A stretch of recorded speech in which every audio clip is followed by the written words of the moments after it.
Bonsoir, chers frères et sœurs. Vous écoutez, vous connaîtrez la vérité et la vérité vous affranchira. Vous connaîtrez la vérité et la vérité vous affranchira. Et notre émission consacrée à la célébration de notre élection divine, à la célébration de notre prédestination au salut dès avant la fondation du monde. C'est le temps que nous prenons pour nous rendre au pied du Seigneur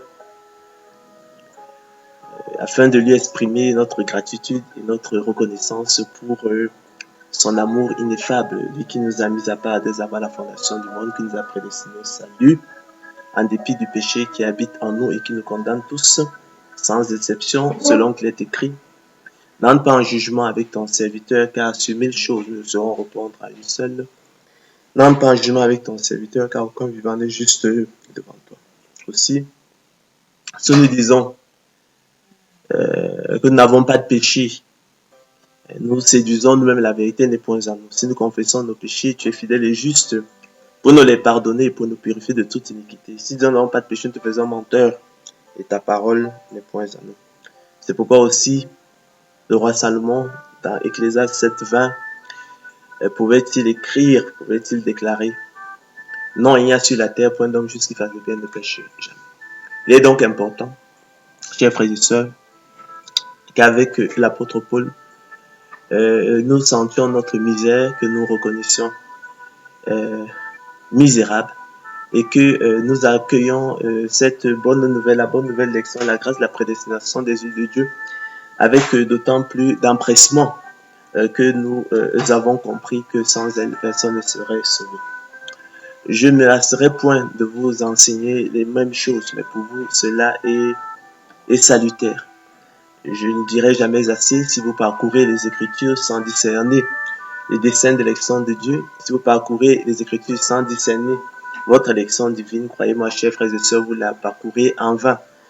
Vous allez accumuler et mettre sur vos épaules des fardeaux pesants qui finiront par vous écraser. Vous allez vous enfermer dans la loi.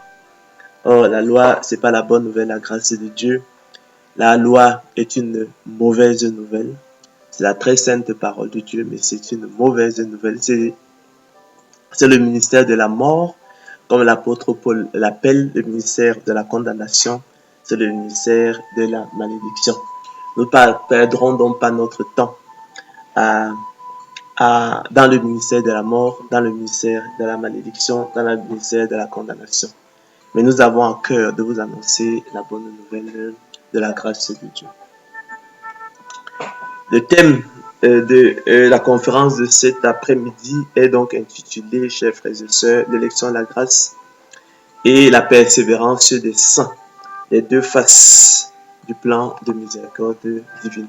Donc, l'élection de la grâce et la persévérance des saints, les deux faces du plan de miséricorde divine. Il m'a semblé important de faire cette conférence parce qu'effectivement, elle nous permet de rappeler que le plan de miséricorde divine comporte en fait deux faces. L'élection de la grâce, qui est le don gratuit de Dieu envers ses élus, envers son peuple.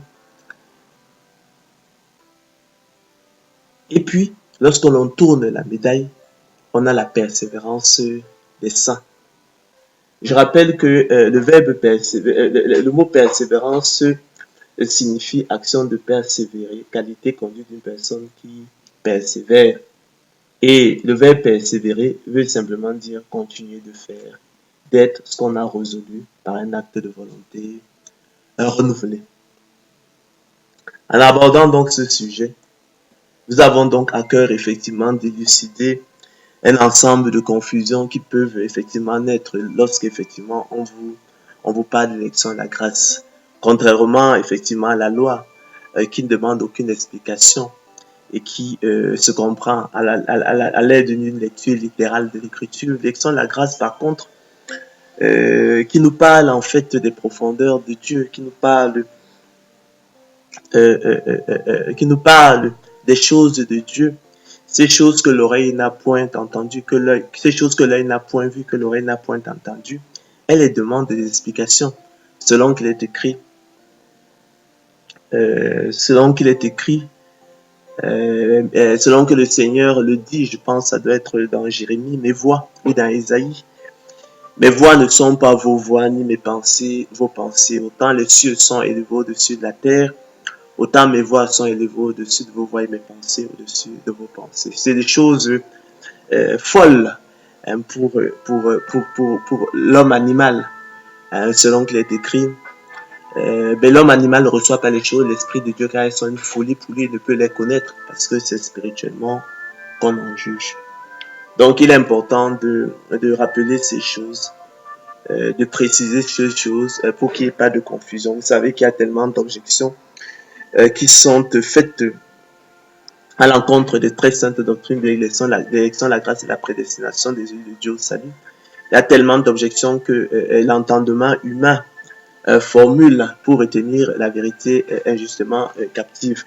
Vous savez que l'une des accusations faites à l'égard de l'élection, la grâce, la prédestination des élus de Dieu au salut, ce serait de dire que finalement, l'élection, la grâce, la prédestination des élus de Dieu au salut ferait des élus de Dieu des panthères et des marionnettes entre les mains de Dieu, hein, qu'on qualifierait alors là de marionnettistes qui auraient jeté les dés et d'avance. Ils en concluent donc que l'élection de la grâce ne conduirait qu'à la négation, l'exclusion et l'anéantissement de la liberté de l'homme est nécessaire. Nous verrons que, effectivement, à travers la persévérance des saints, je dis que le verbe persévérer, c'est continuer de faire, d'être ce qu'on a résolu par un acte de volonté renouvelée. On parle d'acte de volonté renouvelée, ça veut dire quand on parle de volonté, on parle de liberté. On verra comment on peut renverser ces choses-là et dire effectivement qu'il n'en est rien. Une autre difficulté, généralement, à laquelle on peut être confronté dans notre confusion mentale, c'est de dire qu'on ne voit finalement, si la grâce fait tout, on ne voit plus, on comprend plus très bien le rôle des bonnes œuvres, le rôle de l'ascèse, le rôle de la volonté, hein, de la volonté humaine, hein, dans le rôle de l'effort humain, hein, de la volonté de l'homme, hein, dans le salut. Lorsque nous mettrons donc, lorsque nous allons donc rapprocher, lorsque nous allons tourner et examiner ces deux faces du plan de miséricorde divine que sont l'élection, la grâce et la persévérance des saints, les choses par la grâce du Seigneur devraient, chers frères et sœurs, s'illuminer dans vos cœurs. Donc c'est ma prière pour vous ce soir. Donc notre conférence va donc, notre exposé va s'articuler autour de 3 points. Dans un premier temps, hein, on aura une petite introduction où on va rappeler que finalement, comme l'apôtre Paul le rappelait si brillamment dans 2 Corinthiens 4 à 4, si notre évangile est encore voilé, il est voilé pour ceux qui périssent, pour les incrédules dont le Dieu de ce siècle a aveuglé l'intelligence, afin qu'ils ne visent pas briller la splendeur de l'évangile, la gloire de Christ, qui est l'image de Dieu. Donc, il y a un voile qui est jeté sur les cœurs. Ensuite, et qui cause effectivement dans toutes ces confusions. Ensuite, nous présenterons l'élection de la grâce comme première phase du plan de miséricorde divine. Ensuite, nous présenterons la persévérance des saints comme seconde phase du plan de miséricorde divine. Et puis, nous terminerons en parlant donc de l'élection de la grâce et la persévérance des saints comme les deux faces du plan de miséricorde divine. Alors, chers frères et sœurs, si notre évangile est encore voilé, il est voilé pour ceux qui périssent, pour les incrédules, dont le Dieu de ce siècle a aveuglé l'intelligence, afin qu'ils ne visent pas briller la splendeur, l'évangile, la gloire de Christ, qui est l'image de Dieu. On s'étonne que effectivement les gens ne comprennent pas que l'élection de la grâce constitue véritablement la bonne nouvelle de la grâce de Dieu. Pour celui, lorsqu'on est véritablement enfant de Dieu, on a senti sa misère grâce à la lumière du Saint-Esprit que le Seigneur Christ a déversé sur nous, le Saint-Esprit qui nous conduit dans toute la vérité et qui nous convainc de péché. On rougit aux pensées qui traversent notre esprit, on n'oublie pas du fond de quelle poubelle le Seigneur nous a tirés. On est conscient de l'océan de misère spirituelle qui règne alentour. On ne se fie plus à notre propre justice qui n'est que de la boue aux yeux du Seigneur. On en a parfaitement conscience et on reçoit cette bonne nouvelle avec d'autant plus d'empressement. Mais le diable, en jetant un voile sur les cœurs, lorsque effectivement on annonce ces choses merveilleuses, nous empêche donc de voir briller la splendeur de l'évangile, la gloire de Christ.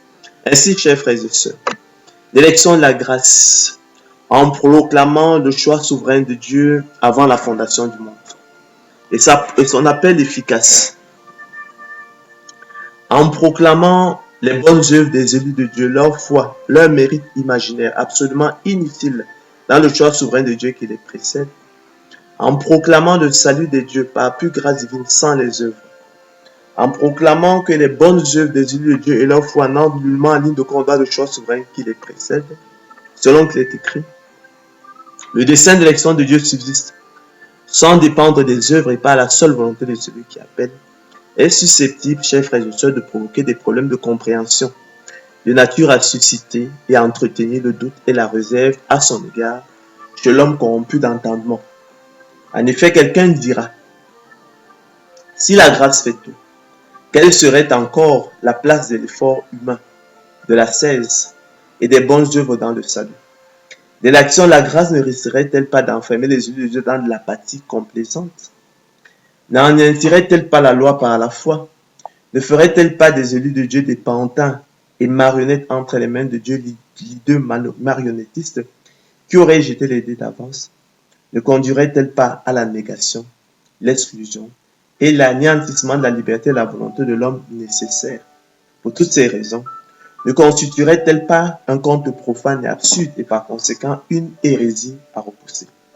Par ces accusations, chers frères et sœurs, les hommes entretiennent le doute et la méfiance à l'égard de la bonne nouvelle de la grâce de Dieu, retenant injustement la vérité captive.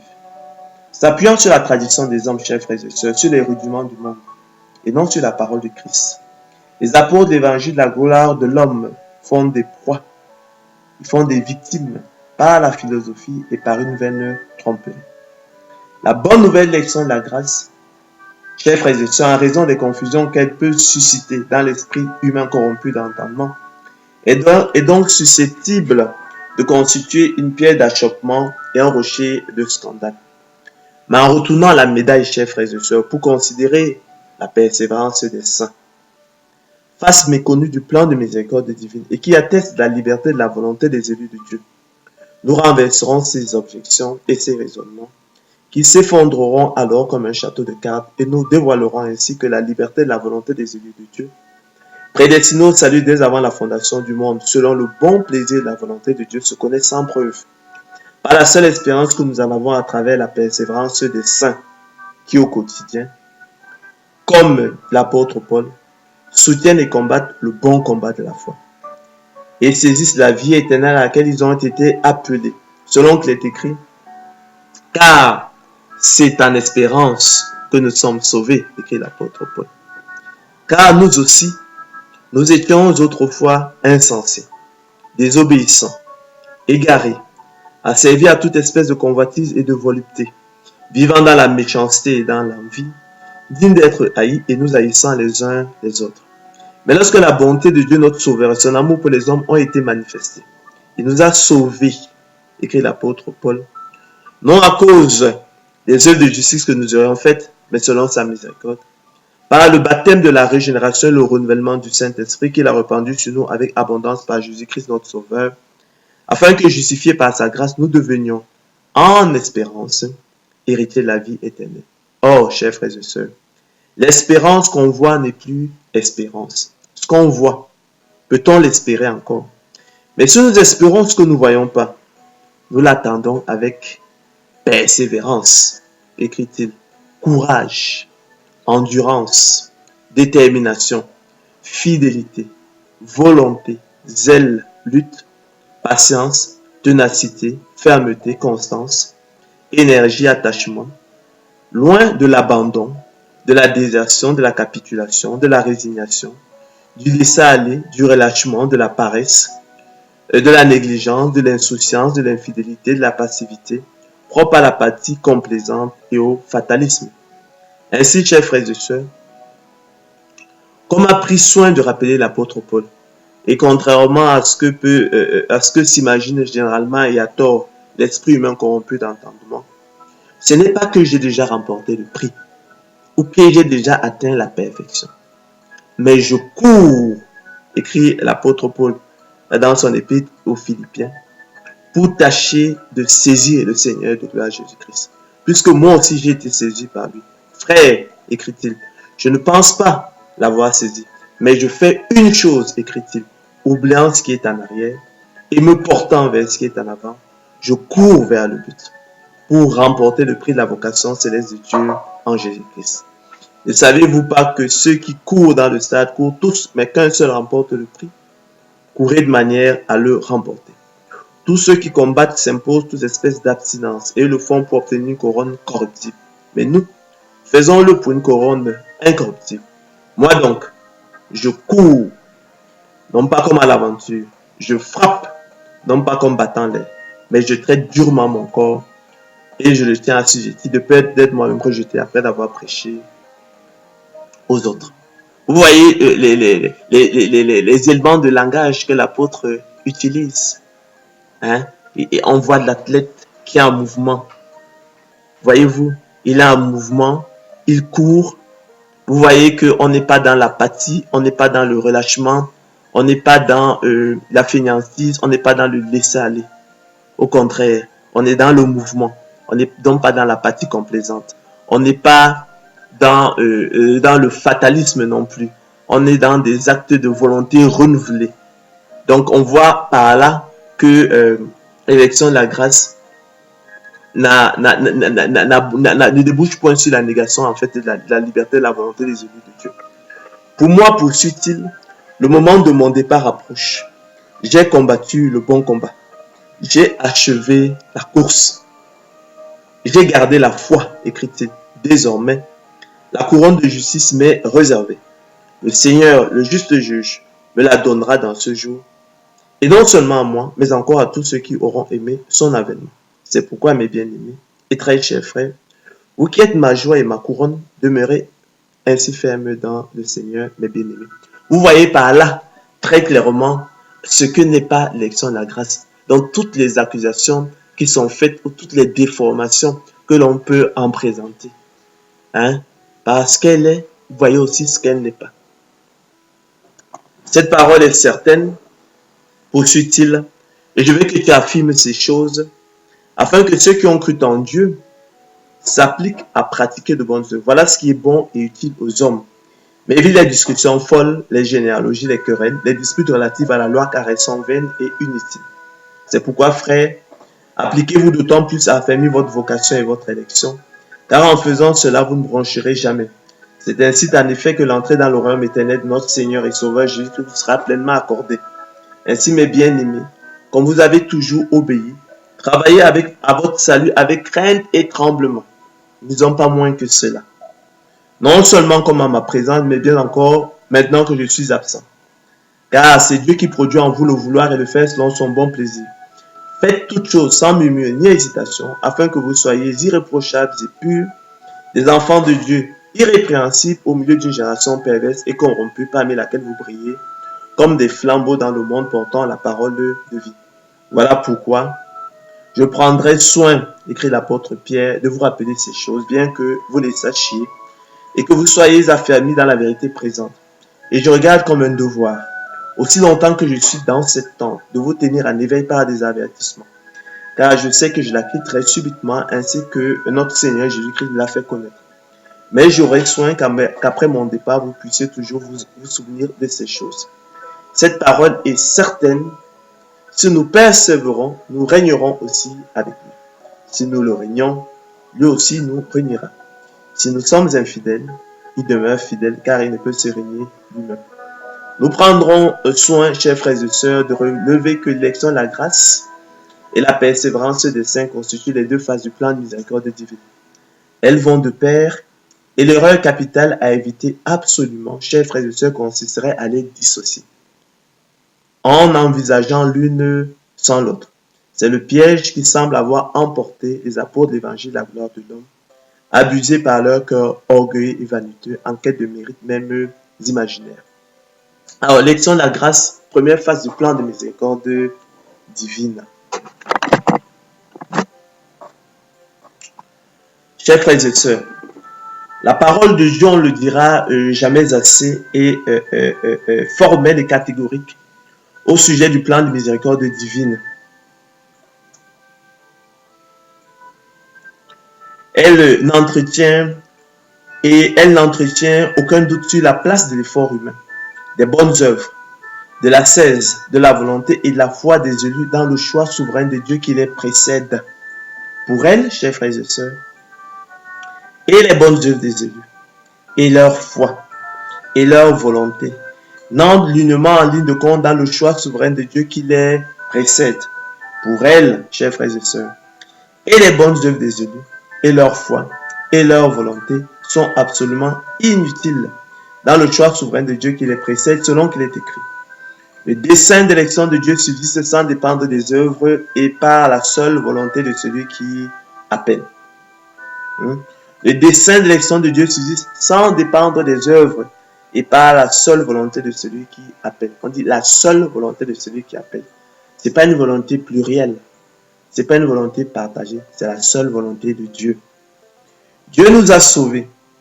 Non à cause des œuvres de justice que nous aurions faites, mais selon sa miséricorde. Par le baptême de la régénération, le relèvement du Saint-Esprit qu'il a répandu sur nous avec abondance par Jésus-Christ notre Sauveur. Dieu nous a sauvés, chers frères et sœurs, et nous a adressé une sainte vocation, non à cause de nos œuvres, mais selon son propre dessein. Et selon la grâce qui nous a été donnée en Jésus-Christ avant les temps éternels. Dieu nous a élus avant la fondation du monde pour que nous soyons saints et irrépréhensibles devant lui, nous ayant prédestinés dans son amour à être ses enfants d'adoption par Jésus-Christ selon le bon plaisir de sa volonté, à la louange de la gloire de sa grâce qui nous a accordée en son bien-aimé.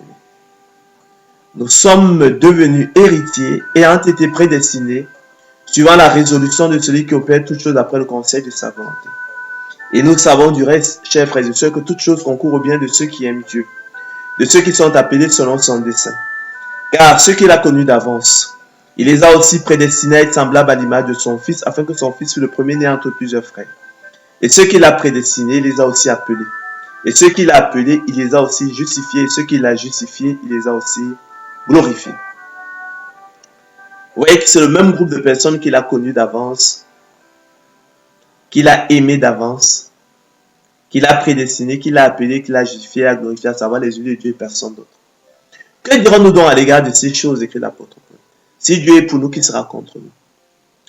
Lui qui n'a point épargné son propre Fils, mais qui l'a livré pour nous tous, comment donnera-t-il pour aussi toutes choses avec nous?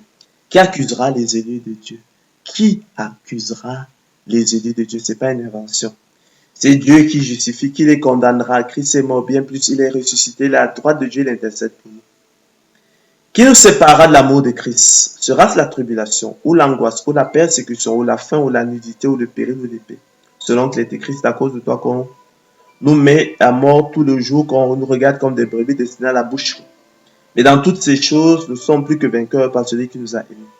Car j'ai l'assurance, écrit l'apôtre Paul, que ni la mort, ni la vie, ni les anges, ni les dominations, ni les choses présentes, ni les choses à venir, ni les puissances, ni la hauteur, ni la profondeur, ni aucune autre créature ne pourra nous séparer de l'amour de Dieu manifesté en Jésus-Christ notre Seigneur. Ce n'est point à dire que la parole de Dieu soit restée sans effet. Car tous ceux qui descendent d'Israël ne sont pas Israël. Et pour être des enfants d'Abraham, ils ne sont pas tous sa postérité. Mais il est dit, en Isaac sera nommé pour toi une postérité. C'est-à-dire que ce ne sont pas les enfants de la chair qui sont enfants de Dieu, mais que ce sont les enfants de la promesse qui sont regardés comme la postérité. Voici en effet la parole de la promesse. Tu reviendras à cette même époque et Sarah aura un fils. Et de plus, il en fut ainsi de Rebecca qui conçut du seul Isaac notre père.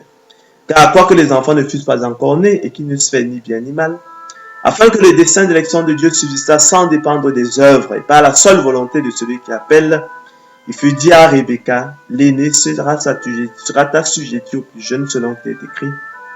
J'ai aimé Jacob et j'ai haï Ésaü. Que dirons-nous donc? Y a-t-il en Dieu de l'injustice? Loin de là. Car il a dit à Moïse, je ferai miséricorde à qui je fais miséricorde et j'aurai compassion de qui j'ai compassion. Ainsi donc, chers frères et sœurs, cela ne dépend ni de celui qui veut, ni de celui qui court, mais de Dieu qui fait miséricorde. Car l'Écriture dit à Pharaon, je t'ai suscité à dessein pour montrer en toi ma puissance, afin que mon nom soit publié par toute la terre. Ainsi, il fait miséricorde à qui il veut. Tu me diras, pourquoi blâmes-tu encore? Car qui est-ce qui résiste à sa volonté? Ô homme, toi plutôt. Qui es-tu pour contester avec Dieu? Le vase d'argile dira-t-il à celui qui l'a formé, pourquoi m'as-tu fait ainsi? Le potier n'est-il pas maître de l'argile pour faire avec la même masse un vase d'honneur et un vase d'un usage vil? Et que dire si Dieu, voulant montrer sa colère et faire connaître sa puissance, a supporté avec une grande patience des vases de colère formés pour la perdition? Et cela a voulu faire connaître la richesse de sa gloire envers des vases de miséricorde qu'il a d'avance formés pour sa gloire. Ainsi nous a-t-il appelés, non seulement d'entre les Juifs, mais encore d'entre les païens. De la sorte nous a-t-il appelés, de cette manière, de la manière qui vient d'être dite, selon ce plan de miséricorde. Non seulement d'entre les Juifs, mais encore d'entre les païens. Chers frères et sœurs, faute de comprendre la place de l'effort humain, des bonnes œuvres, de la foi et de la volonté des élus de Dieu dans le salut, les calomniateurs des saintes doctrines bibliques, l'élection, la grâce et la prédestination des élus de Dieu au salut, dans leur intelligence aveuglée par le voile jeté sur leur cœur, concluent à tort et hâtivement qu'elle ferait des élus de Dieu des pantins et marionnettes entre les mains de Dieu, les deux marionnettistes qui auraient jeté les dés d'avance, et qu'elle ne conduirait par conséquent qu'à la négation, exclusion et anéantissement à la liberté et la volonté de l'homme nécessaire. Toute chose qui en ferait des contes profanes et absurdes et des hérésies à repousser.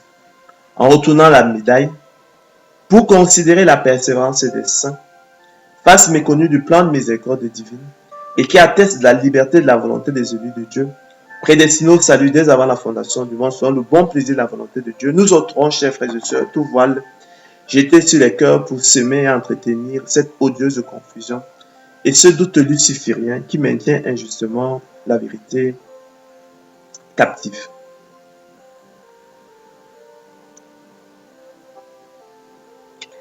En retournant donc la médaille, chers frères et sœurs, pour considérer la persévérance des saints, face méconnue du plan de miséricorde divine, et qui atteste de la liberté et de la volonté des élus de Dieu, nous ôterons tout voile jeté sur les cœurs pour semer et entretenir la confusion et le doute au sujet de la liberté et de la volonté des élus de Dieu et maintenir ainsi la vérité captive. En effet, chers frères et sœurs, la liberté et la volonté des élus de Dieu, prédestinés au salut dès avant la fondation du monde, selon le bon plaisir de la volonté de Dieu, se connaissent sans preuve, par la seule espérance que nous en avons à travers la persévérance des saints, qui au quotidien, comme l'apôtre Paul, soutiennent et combattent le bon combat de la foi, et saisissent la vie éternelle à laquelle ils ont été appelés selon qu'il est écrit. Car c'est en espérance que nous sommes sauvés. Nous l'oublions souvent. Lorsqu'on parle de l'élection de la grâce, les gens ne comprennent pas que il est écrit en Romains 8, 24 que c'est en espérance que nous sommes sauvés. C'est en espérance que nous sommes sauvés. C'est pas pour dire que nous sommes déjà sauvés, mais c'est en espérance que nous sommes sauvés. Ce sont les explications qu'il avance. Car nous aussi, nous étions autrefois insensés, voyez-vous, désobéissants, égarés, asservis à toute espèce de convoitise et de volupté, vivant dans la méchanceté et dans l'envie, dignes d'être haïs et nous haïssant les uns les autres. Mais lorsque la bonté de Dieu notre Sauveur et son amour pour les hommes ont été manifestés, il nous a sauvés, non à cause des œuvres de justice que nous aurions faites, mais selon sa miséricorde. Par le baptême de la régénération et le renouvellement du Saint-Esprit, qu'il a répandu sur nous avec abondance par Jésus-Christ notre Sauveur, afin que, justifiés par sa grâce, nous devenions en espérance, chers frères et sœurs, héritiers de la vie éternelle. Or, poursuit-il, l'espérance qu'on voit n'est plus espérance. Ce qu'on voit, peut-on l'espérer encore? Mais si nous espérons ce que nous ne voyons pas, nous l'attendons comment? En dormant, en somnolant, dans l'infidélité, dans l'apathie complaisante, dans le laisser-aller, dans la négligence, dans la paresse. Non, il dit avec persévérance. Mais si nous espérons ce que nous ne voyons pas, nous l'attendons avec persévérance, courage, endurance, détermination, fidélité, volonté, zèle, lutte, patience, ténacité, fermeté, constance, énergie, attachement, loin de l'abandon, de la démission, de la désertion, de la capitulation, de la résignation, du laisser-aller, du relâchement, de la paresse, de la négligence, de l'insouciance, de l'infidélité, de la passivité propre à l'apathie complaisante et au fanatisme. Ainsi, comme a pris soin de rappeler Paul, ce n'est pas que j'ai déjà remporté le prix. Non, c'est pas ce que nous disons. Ou que j'ai déjà atteint la perfection. Non, c'est pas ce que nous disons. Mais je cours, écrit-il, pour tâcher de saisir le Seigneur Jésus-Christ. Puisque moi aussi j'ai été saisi par lui. Frère, je ne pense pas l'avoir saisi. Puisque nous le saisirons seulement lorsque nous achèverons la course. Mais je fais une chose, écrit-il, oubliant ce qui est en arrière et me portant vers ce qui est en avant, je cours vers le but pour remporter le prix de la vocation céleste de Dieu en Jésus-Christ. Ne savez-vous pas que ceux qui courent dans le stade courent tous, mais qu'un seul rapporte le prix? Courez de manière à le remporter. Tous ceux qui combattent s'imposent toute espèce d'abstinence et le font pour obtenir une couronne corruptible. Mais nous, chers frères et sœurs, faisons-le, écrit l'apôtre Paul, pour une couronne incorruptible. Moi donc, écrit l'apôtre Paul, je cours, non comme à l'aventure. Je frappe, non comme battant l'air. Mais je traite durement mon corps et je le tiens assujetti de peur d'être moi-même rejeté après d'avoir reprêché aux autres. Pour moi, le moment de mon départ approche. J'ai combattu le bon combat. J'ai achevé la course. J'ai gardé la foi. Désormais, la couronne de justice m'est réservée. Le Seigneur, le juste juge, me la donnera dans ce jour. Et non seulement à moi, mais encore à tous ceux qui auront aimé son avènement. C'est pourquoi, mes bien-aimés et très chers frères, vous qui êtes ma joie et ma couronne, demeurez ainsi fermes dans le Seigneur. Cette parole est certaine, poursuit-il, et je veux que tu affirmes ces choses, afin que ceux qui ont cru en Dieu s'appliquent à pratiquer de bonnes œuvres. Voilà ce qui est bon et utile aux hommes, mais évite les discussions folles, les généalogies, les querelles, les disputes relatives à la loi, car elles sont vaines et inutiles. C'est pourquoi, écrit-il, frères, appliquez-vous d'autant plus à affermir votre vocation et votre élection. Car en faisant cela, vous ne broncherez jamais. C'est ainsi en effet que l'entrée dans le royaume éternel de notre Seigneur et Sauveur Jésus sera pleinement accordée. L'élection divine est votre privilège à vous. C'est ce qui fait la différence entre le monde et vous. Le Seigneur Christ vous a mis à part dès avant la fondation du monde, vous prédestinant ainsi au salut. Autant marqué, il vous fait le don, la nouvelle naissance, vous naissez de nouveau. Et vous devez maintenant persévérer en venant à lui, en gardant sa parole et ses commandements pour qu'effectivement il vous lave de son sang. Ainsi, mes bien-aimés, comme vous avez toujours obéi, travaillez à votre salut avec crainte et tremblement.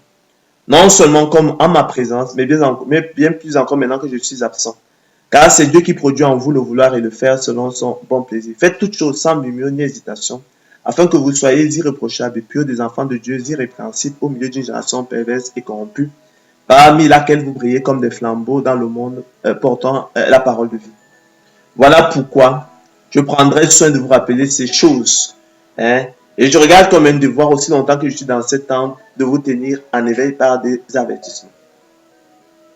Je me lasserai point pour ma part, chers frères, de vous répéter les mêmes choses, mais pour vous cela est salutaire. Mes frères, regardez comme un sujet de joie complet les diverses épreuves auxquelles vous pouvez être exposés, sachant que l'épreuve de votre foi produit la patience, la persévérance. Mais il faut que la patience, la persévérance accomplisse parfaitement son œuvre afin que vous soyez accomplis et parfaits sans faillir à rien. Maintenant, puisqu'il le faut, vous êtes attristés pour un peu de temps par diverses épreuves afin que l'épreuve de votre foi, plus précieuse que l'or périssable qui cependant est éprouvé par le feu, ait pour résultat la louange, la gloire et l'honneur lorsque Jésus-Christ apparaîtra, lui que vous aimez sans l'avoir vu, en qui vous croyez sans le voir encore, vous réjouissant d'une joie ineffable et glorieuse parce que vous obtiendrez le salut de vos âmes pour prix de votre foi. Vous obtiendrez le salut de vos âmes pour prix de votre persévérance. Voyez quel amour le Père nous a témoigné écrit l'apôtre Jean, pour que nous soyons appelés enfants de Dieu. Et nous le sommes. Si le monde ne connaît pas, c'est qu'il ne l'a pas connu. Bien aimés, nous sommes maintenant enfants de Dieu. Et ce que nous serons n'a pas encore été manifesté. Mais nous savons que lorsque cela sera manifesté, nous serons semblables à lui. Parce que nous le verrons tel qu'il est. Quiconque a cette espérance en lui se purifie comme lui-même est pur. Donc, quiconque a cette espérance en lui se purifie comme lui-même est pur. Ainsi, comme l'a indiqué le Seigneur de gloire Jésus-Christ, ceux qui me disent Seigneur, Seigneur, n'entreront pas tous dans le royaume des cieux, mais celui-là seul qui fait la volonté de mon Père qui est dans les cieux. Pourquoi m'appelez-vous Seigneur, Seigneur? Et ne faites-vous pas ce que je dis. Je vous montrerai à qui est semblable tout homme qui vient à moi, entend mes paroles et les met en pratique. Il est semblable à un homme qui, bâtissant une maison, a creusé profondément et a posé le fondement sur le roc. Une inondation est venue et le torrent s'est jeté contre cette maison, sans pouvoir l'ébranler parce qu'elle était bien bâtie. Mais celui qui entend et ne met pas en pratique est semblable à un homme qui a bâti une maison sur la terre, sans fondement. Le torrent s'est jeté contre elle, aussitôt elle est tombée, et la ruine de cette maison a été grande. C'est pourquoi aussi, si nous gardons ces commandements, par là nous savons que nous l'avons connu. Celui qui dit, chers frères et sœurs, je l'ai connu, et qui ne garde pas ces commandements est un menteur, et la vérité n'est point en lui. Mais celui qui garde sa parole, l'amour de Dieu est véritablement parfait en lui. Par là nous savons que nous sommes en lui. Celui qui dit qu'il demeure en lui doit marcher aussi comme il a marché lui-même, car l'amour de Dieu consiste à garder ses commandements. Ainsi donc, prenez garde, chers frères et sœurs, que personne ne fasse de vous sa proie par la philosophie et par une vaine tromperie, s'appuyant sur la tradition des hommes, sur les rudiments du monde et non sur la parole de Christ. Car, comme l'a expliqué l'apôtre Paul, c'est en espérance que nous sommes sauvés. Romains 8, 24. Selon qu'il est écrit, nous aussi, nous étions autrefois insensés, désobéissants, égarés, asservis à toute espèce de convoitise et de volupté, vivant dans la méchanceté et dans l'envie, dignes d'être haïs et nous haïssant les uns les autres. Mais lorsque la bonté de Dieu notre Sauveur et son amour pour les hommes a été manifesté, il nous a sauvés par la nouvelle naissance, afin que, justifiés par sa grâce, nous devenions en espérance héritiers de la vie éternelle. Or, l'espérance qu'on voit n'est plus l'espérance. Ce qu'on voit, peut-on l'espérer encore, chers frères et sœurs? Mais si nous espérons ce que nous ne voyons pas, nous l'attendons avec persévérance. Oui, endurance, fidélité, loin de l'abandon, du laisser-aller, du relâchement, de l'infidélité, de la paresse, de la passivité liée à l'apathie complaisante et au fatalisme. Ainsi, comme a pris soin de relever l'apôtre Paul, et contrairement à ce que s'imagine généralement et à tort l'esprit humain corrompu d'entendement, ce n'est pas que j'ai déjà remporté le prix. Il faut bien comprendre ça. Ou que j'ai déjà atteint la perfection. Mais je cours pour tâcher de saisir le Seigneur Jésus-Christ.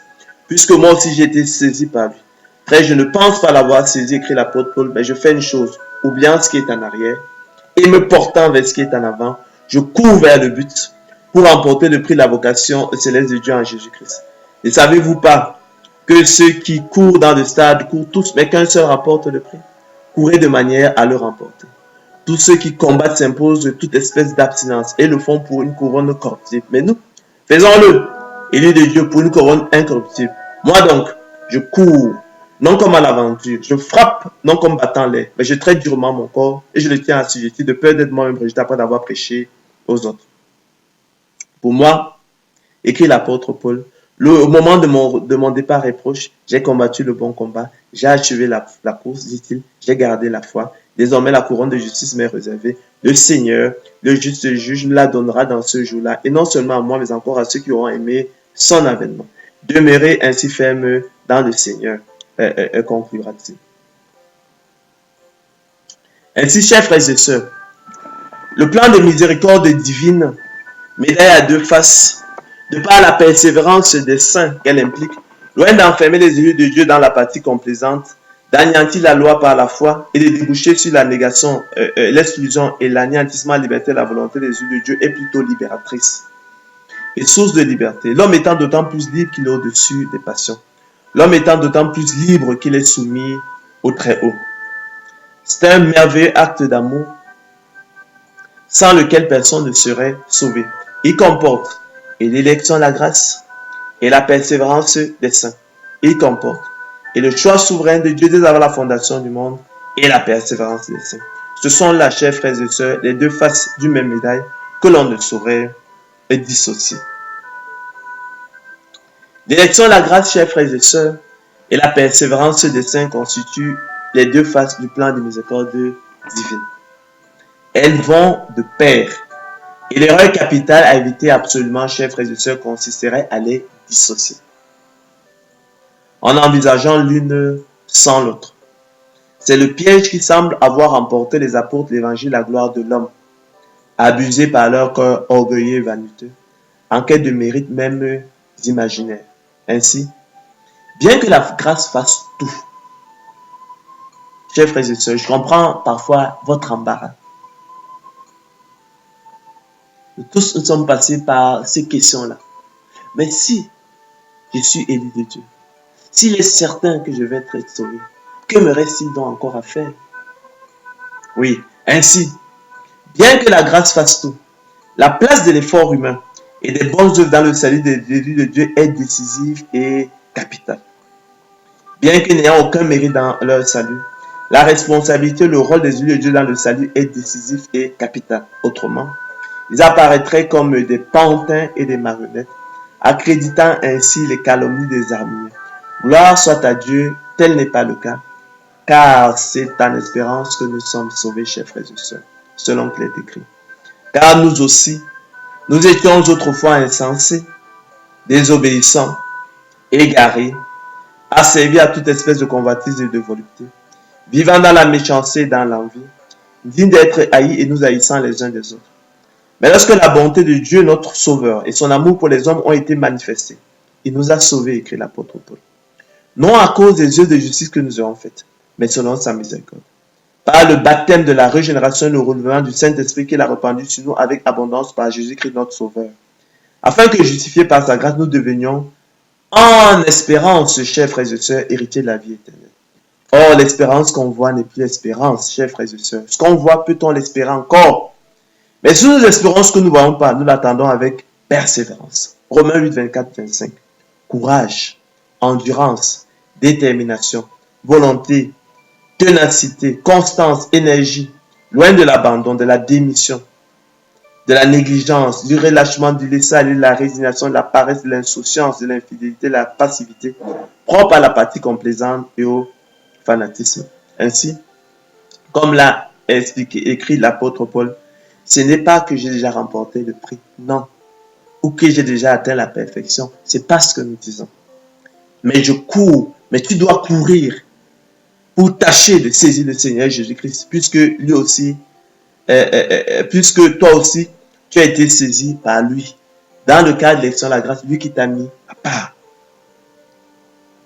Frère, je ne pense pas l'avoir saisi. Mais je fais une chose. Oubliant ce qui est en arrière et me portant vers ce qui est en avant, je cours vers le but pour remporter le prix de la vocation, c'est de Dieu en Jésus-Christ. Ne savez-vous pas que ceux qui courent dans le stade courent tous, mais qu'un seul remporte le prix? Courez de manière à le remporter, chers frères et sœurs. Tous ceux qui s'imposent toute espèce d'abstinence,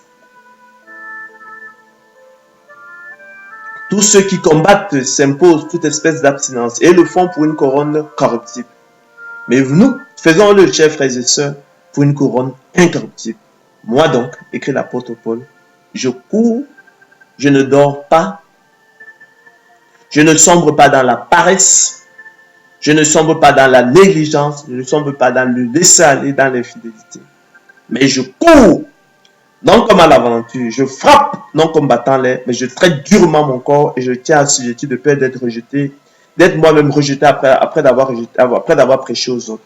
Pour moi, le moment de mon départ approche. J'ai combattu le bon combat, j'ai achevé la course, j'ai gardé la foi. Désormais, la couronne de justice m'est réservée. Le Seigneur, le juste, me la donnera dans ce jour-là. Et non seulement à moi, mais encore à tous ceux qui auront aimé son avènement. C'est pourquoi, mes bien-aimés, demeurez ainsi fermes dans le Seigneur. Cette parole est certaine, chers frères et sœurs, je veux que tu affirmes ces choses afin que ceux qui ont cru en Dieu s'appliquent à pratiquer de bonnes œuvres. Voilà ce qui est bon et utile aux hommes, mais évite les discussions folles, les généalogies, les querelles, les disputes relatives à la loi, car elles sont vaines et inutiles. C'est pourquoi, frères, appliquez-vous d'autant plus à affermir votre vocation et votre élection. Appliquez-vous d'autant plus à affermir votre vocation et votre élection. Par la persévérance. Car en faisant cela, vous ne broncherez jamais. C'est ainsi en effet que l'entrée dans le royaume éternel de notre Seigneur et Sauveur Jésus vous sera pleinement accordée. Ainsi, mes bien-aimés, comme vous avez toujours obéi, travaillez à votre salut avec crainte et tremblement. Non seulement comme en ma présence, mais bien plus encore maintenant que je suis absent, écrit l'apôtre Paul. Car c'est Dieu qui produit en vous le vouloir et le faire selon son bon plaisir. Faites toutes choses sans murmure ni hésitation, afin que vous soyez irréprochables et purs, des enfants de Dieu, irrépréhensibles au milieu d'une génération perverse et corrompue, parmi laquelle vous brillez comme des flambeaux dans le monde portant la parole de vie.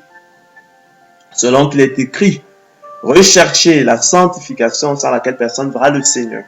Ainsi, chers frères et sœurs, la persévérance des saints, face méconnue du plan de miséricorde divine, atteste de la liberté de la volonté des élus de Dieu, qui, loin d'être des pantins et des marionnettes entre les mains de Dieu, les deux marionnettistes qui auraient jeté les dés d'avance, persévèrent au quotidien en soutenant et en combattant le bon combat de la foi, travaillent à leur salut avec crainte et tremblement, affermissant leur élection et leur vocation, afin que l'entrée dans le royaume éternel de notre Seigneur et Sauveur Jésus-Christ leur soit pleinement accordée.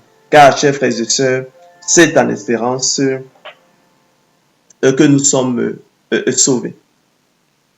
Selon qu'il est écrit, car nous aussi, je l'ai dit précédemment, nous étions autrefois insensés, désobéissants, égarés, asservis à toute espèce de volupté et de volupté, vivant dans la méchanceté. Mais lorsque la volonté de Dieu, notre Sauveur, et son amour pour les hommes ont été manifestés, il nous a sauvés par la nouvelle naissance, afin que, justifiés par sa grâce, nous devenions en espérance. C'est en espérance que nous sommes sauvés, héritiers de la vie éternelle. Or, l'espérance qu'on voit n'est plus espérance. Qu'on voit, peut-on l'espérer encore? Mais si nous espérons ce que nous ne voyons pas, nous l'attendons avec persévérance. Chers frères et sœurs, cette parole est certaine. Si nous persévérons, nous régnerons aussi avec lui. Si nous le régnons, lui aussi nous régnera. Si nous sommes infidèles, il demeure fidèle, car il ne peut se régner lui-même. Ainsi, pour reprendre Arthur Pink, la présence de la grâce chez l'élu de Dieu ne rend pas sa persévérance superflue. C'est pourtant, chers frères et sœurs, l'une des déductions absurdes que les apôtres de l'évangile de la gloire de l'homme s'empressent de tirer. Eux qui clament haut et fort que s'il est absolument certain que Dieu, Dieu préservera son peuple de l'apostasie définitive, il n'est donc pas nécessaire que celui-ci persévère. C'est comme si nous nous dispensions de respirer sous prétexte que Dieu nous a donné le souffle. Ou comme si le roi Ézéchias n'avait plus besoin de manger et de boire parce que Dieu avait promis de prolonger sa vie de 15 années. C'est comme si l'athlète se dispensait de courir, chers frères et sœurs, le basketteur de sauter, le footballeur de taper dans le ballon, et l'homme face au danger de s'enfuir sous prétexte que Dieu lui a donné des jambes, et le militaire en temps de guerre d'ouvrir le feu sous prétexte qu'il tient une arme à la main. C'est comme si l'enfant assoiffé se dispensait de boire sous prétexte qu'il a une gourde pleine d'eau dans le sac.